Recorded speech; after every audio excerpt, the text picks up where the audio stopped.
Jemi rikthyer në studio në pjesën e fundit të emisionit për ditën e sotme. Me mua është bashkuar nën kryetaria e Lëvizjes Socialiste për Integrim, ish deputet e kësaj force politike, Kedi Mehmetaj. Përshëndetje dhe mirëmëngjes. Shumë kënaqësi që je këtu mëngjes me mua në studio. Është vendosur një afat 15 marsi për përfundimin e reformës zgjedhore. Çfarë e shtyu opozitën pas një periudhe të gjatë që rikthehej sërish në tryezën e dialogut dhe ai elementi besueshmërisë dhe garancisë që deklaronin të madhe që nuk e kishit, ku është? Në fakt, duket sikur opozita ka hedhur një hap të palajmëruar më parë, ose një hap i cili nuk pritej në agendën e saj politike. Në fakt, e vërteta nuk është kështu. Pasi nëse ndjekim në mënyrë të vazhdueshme reagimet e Lëvizjes Socialiste për Integrim, po dhe pjesës tjetër të opozitës lidhur me aksionin ton politik dhe kur do të ishte momenti që ne do të uleshim për diskutuar për mbi gjitha reformën zgjedhore, po edhe të ardhmen e vendit, të gjitha ato që kemi thënë më parë në çonin në ato dakordsi që u arrit disa ditë më parë. E them këtë sepse për shembull në mos gaboj në shtator ose në fillim të tetorit, OSBE thriti një tryezë me të gjitha partitë aktorët edhe organizatat shoqërisë civile për të diskutuar mbi reformën zgjedhore, një konferencë më shumë se sa një tryezë, por patjetër një mundësi për palët për të shprehur platformat e tyre dhe aty opozita ka lënë me shkrim, po edhe ka thënë për të gjithë qytetarët se cilat do të ishin kushtet për ne për të ulur dhe për të diskutuar dhe për të miratuar më vonë një reformë zgjedhore. Dhe këto kushte ishin shumë të qarta. Së pari do të ishin dy kampe, po themi, kryesore, cilat do të diskutonin. Një kamp do të ishte opozita e bashkuar, e cila vetë do të përziste SMK do të përfaqësohej, dhe një kamp tjetër, pra vetëm një trup, do të ishte parlamenti monist ose parlamenti monopartiak ose parlamenti i legjitim, po le të themi një parlament që përfaqëson vetëm Partinë Socialiste dhe asgjë tjetër. E gjithë kjo do të bëhej nën monitorimin edhe kujdestarin e partnerëve tanë ndërkombëtar, dhe ajo që ishte më rëndësishme për ne, por padyshim edhe për qytetarët, është që kjo reformë vërtet do të votohet nesër në formë notarizimi, po themi, nga parlamenti, por parlamenti nuk ka asnjë të drejtë i heqë asnjë pikë dhe asnjë presje asaj që dakordsohet nga palët në tryezën në cilën janë ulur edhe po diskutohet. Pra, parlamenti i legjitimohet tërësisht në të gjitha funksionet e tij, edhe në atë që është ligjbërës edhe në miratimin e ligjeve. Po mund të arrinit këtë pa pasur këtë parlament që kemi sot, duke qenë ju në parlament, duke mos lënë mandatet. Nuk do të arrinim. E para një herë unë duhet të theksoj që për opozitën nuk ka qenë ndonjëherë thelb ose problem në vetvete reforma zgjedhore, pasi ne besojmë që problemet kryesore të cilat na kanë sjellë në ditën ku ne jemi sot nuk kanë ardhur si rrjedhoj e të bërit apo jo të reformës zgjedhore, por si rrjedhoj e vullnetit të kësaj qeverie për të bashkëpunuar ngushtë me krimin organizuar, për të përdorur administratën si që kanë kërcënues në kokën e qytetarëve, apo për të paguar votën e për ta blerë atë në funksion të mbajtjes së një pushteti që nuk i shërben qytetarëve, por interesave të ngushtë si klientelistë ashtu dhe pragmatistë të kësaj qeverie.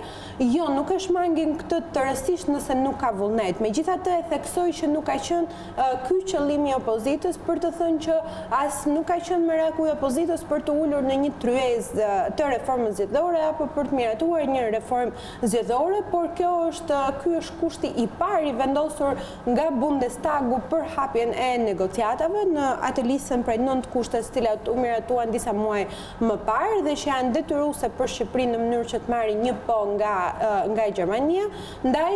ky ishte i vetmi detyrim në ato 9 kushte që përfshinte edhe opozitën, dhe që në momentin e parë që opozita e pa veten të gjendur në një prej atyre kushteve, bëri çdo etapë të mundshme në mënyrë që pjesën e saj ta realizonte.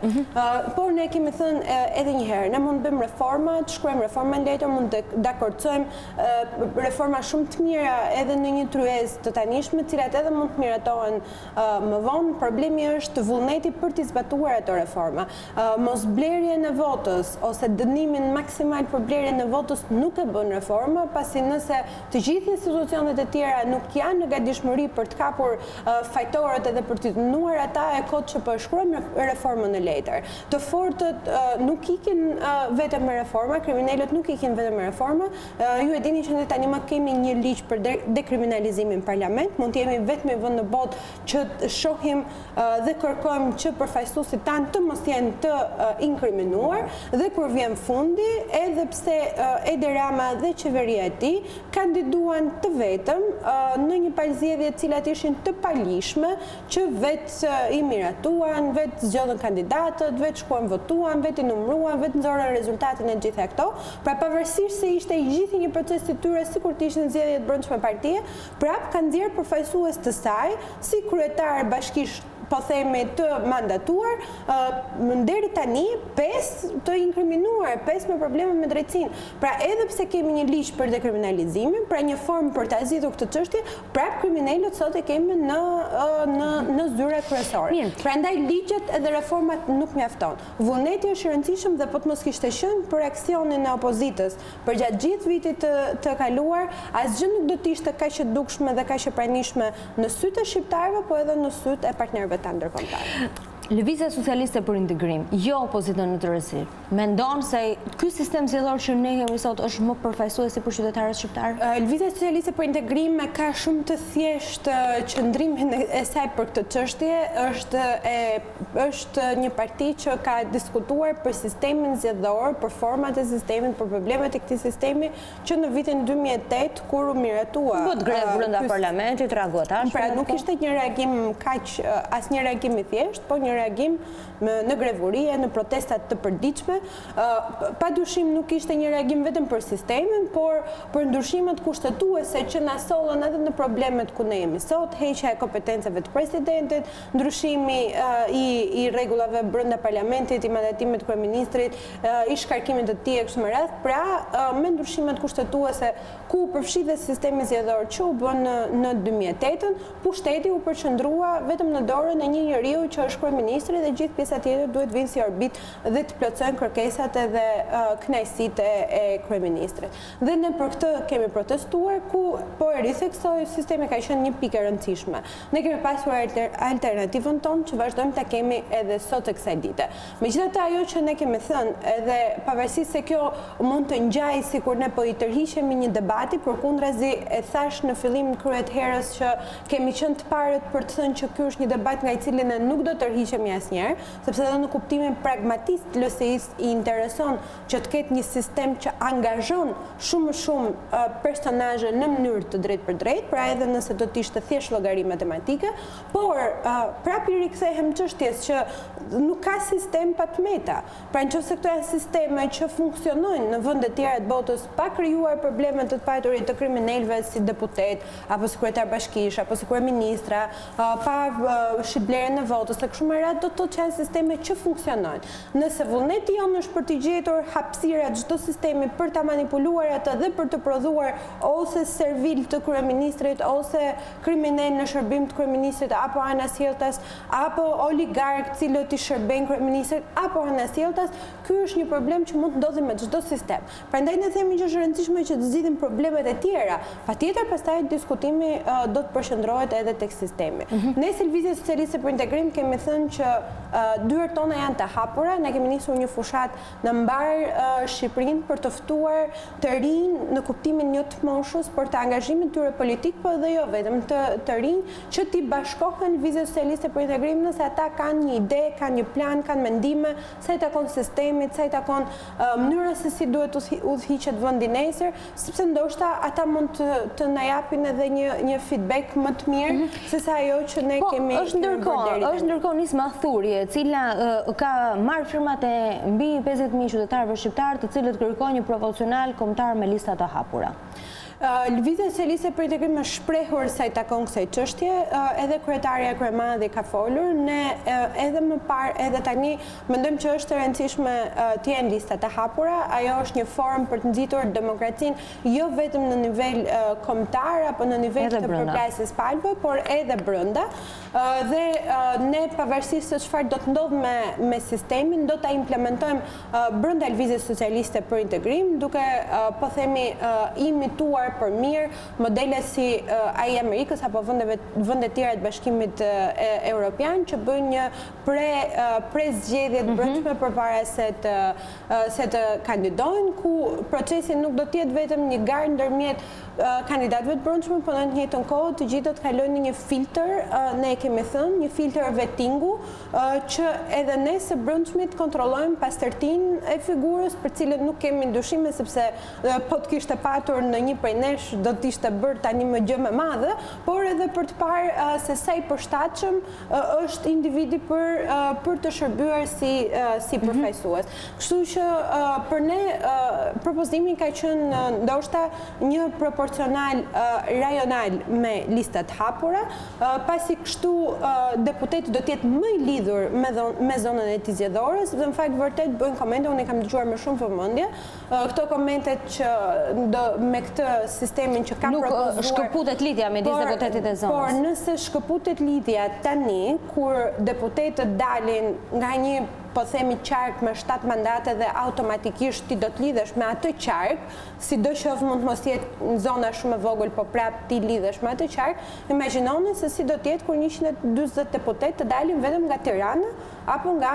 qendrat e mëdha urbane, qytetet e tjera do të jenë tërësisht të papërfaqësuara. Imagjinoni kur 140 deputet të dalin se kush ka dalë më shumë herë në televizor edhe kush është impenjuar më tepër, ndërkohë që ne mund të dalim të flasim shumë bukur në televizor, por shumë e rëndësishme lidhja që ne kemi me komunitetin, sa punojmë për ta, sa i përfaqësojmë ata e kështu me radhë. Prandaj ne kemi gjykuar që më përfaqësuese në kuptimin e lidhjes së përfaqësuesit me qytetarët është një rajonal proporcional me listat hapura. Kjo do të kërkojë patjetër punë të madhe dhe korrigjim, se nuk po flasim për kaq rajone sa janë tani, por megjithatë nuk po elaborojmë më tepër, sepse e thash për ne është shumë e rëndësishme që të zgjidhen çështje të cilat janë madhore, po i përsëris janë të jetë rëndësishme, sepse kemi patur dhe vazhdojmë të kemi deputet, ish ministra, nuk e di ndonjë ministër po doli, nuk jam shumë e qartë për këtë gjë, kryetar bashkish, nuk po flas për këshilltar apo nivele drejtoresh e tjerë, të dënuar për prostitucion, të dënuar për dhunim, të dënuar për trafik droge, të dënuar për vjedhje, për vrasje. Kjo është e tmerrshme. Këtu nuk po flasim se kemi abuzuar në mënyrën korrupsion e kështu me radhë. Këtu po flasim për njerëz të cilët kanë kryer krime shumë të rënda. Dhe ne kur kemi këta përfaqësues shtangele të diskutojmë për tjerat. Po flasim për ish ministra, edhe kryeministrin që flet në telefon, do e bëjmë tërmet shoku sepse po jeni në tryez me ky është përfaqësues i tyre, akoma më mirë. Po ju thatë ne nuk do ulemi në tryez me ta. Jo, ne nuk kemi thënë këtë gjë. Ne kemi vënë kushte. Nuk ulemi në tryez. Kushtet edhe njerë mund ta hapim tani dhe ta shikojmë, ju me siguri keni xhirimet, ka qenë zoti Iv Kaso që e ka referuar në emër të opozitës, ka thënë, ne duam të jemi 2 kampe, pra ju të jeni 1 kamp, dhe kjo është pjesë e rëndësishme që nuk ka ndasi aty, që thjesht një kryeministër me një parti që është mbas tij. Duhet kemi ndërmjetësuesit, partnerët ndërkombëtar që gjithë kjo gjë që ne po bëjmë të ketë një certifikim në fund dhe të mos ngelet si një marrëveshje ndërmjet pak individëve që bëhet për interesa personale dhe mbi të gjitha që kjo gjëja duhet secili prej nesh ka një veto dhe kjo nuk kalon në parlament me ndryshime me prejse, por ashtu siç ne kemi rënë dakord. Pra, këtë kemi kërkuar ne. Tani se Partia Socialiste dëshiron që personazhet e saj më të korruptuar, më problematik, më të inkrimenuar ti sjell si njerëz të saj kryesor bujrum, akoma dhe më mirë shqiptarit le të shohin se çfarë përfaqësimi ata kanë dhe kush janë ata. Janë kusht zgjedhjet e parakohshme, zgjedhjet e përgjithshme dhe vendore në të njëjtën datë? Janë kusht i vendosur nga Bundestagu Gjerman dhe nga Bashkimi Evropian. Nëse e shohim listën, fillon me miratimin e reformës zgjedhore dhe po aq e rëndësishme është implementimi i saj. Kur themi implementim i reformës zgjedhore, do të thotë që të mbahen zgjedhje, do të thotë që të legjitimohen institucionet, siç është parlamenti, siç është qeveria,